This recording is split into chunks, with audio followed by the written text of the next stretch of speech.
So today we're going to be exploring a pretty thought-provoking paper by S.C. Sayles, and the title is The Structure of Appearance, Propositional Phenomenology.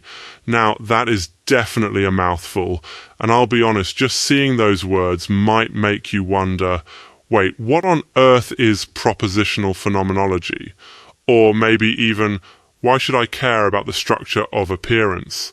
And those are super fair questions. Let's get into what makes this paper both ancient and surprisingly relevant for us right now. At its core, the paper is asking a monster of a question: how and why does anything appear to us at all? Why isn't the world just like blank? Sayles isn't just talking about seeing pretty flowers or hearing music.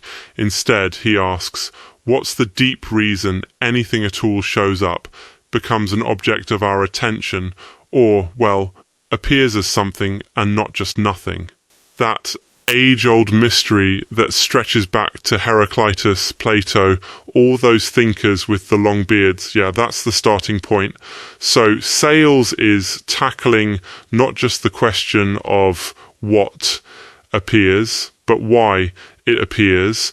And he points out that Western philosophy has spent, a couple of thousand years wrestling with that exact question. We're talking everyone from the Greeks through the medieval theologians to Hegel, Husserl, Heidegger, postmodernists, the whole gang. And here's the twist.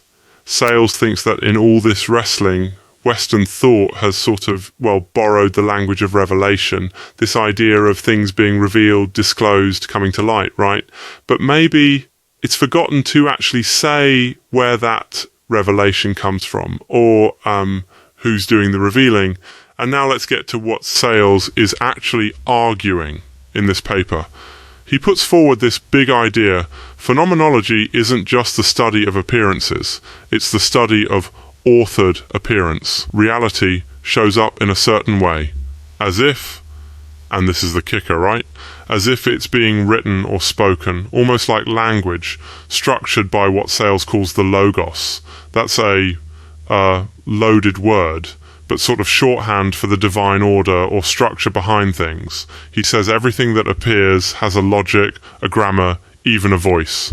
Basically, appearance isn't random or meaningless, but patterned, almost like sentences in a language. How does Sayles build this argument? Well, the method here is mostly philosophical.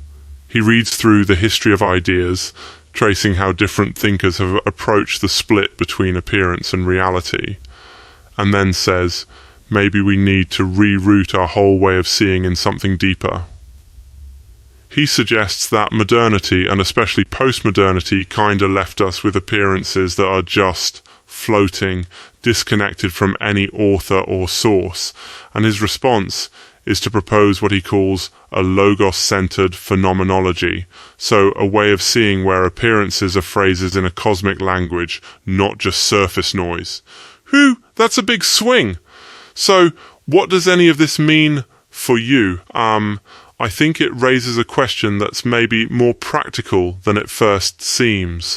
When something grabs your attention, when something shows up in your life, is it just an accident? Or is there a deeper logic, a kind of meaning structure to reality that you might tune into? Or, I don't know, listen for like music? And, as Sayles closes out, he doubles down on this idea that appearances, everything that comes before us, aren't mute or arbitrary. They're proclaimed, he says, as part of a kind of divine grammar. That doesn't mean every event is drenched in glowing spiritual meaning, but it does suggest that beneath the surface there might be a reason, a coherence to what appears to us. So whether you're religious or secular, or honestly somewhere in between, this view challenges you to pay attention. What if the world is speaking and you're being invited to listen? I think the core insight here is reality might not be flat or silent. It could be structured, authored, meaningful, like a sentence waiting to be read, and it's up to you to consider whether that rings true in your own experience. If you find this idea intriguing, maybe take a walk and just notice.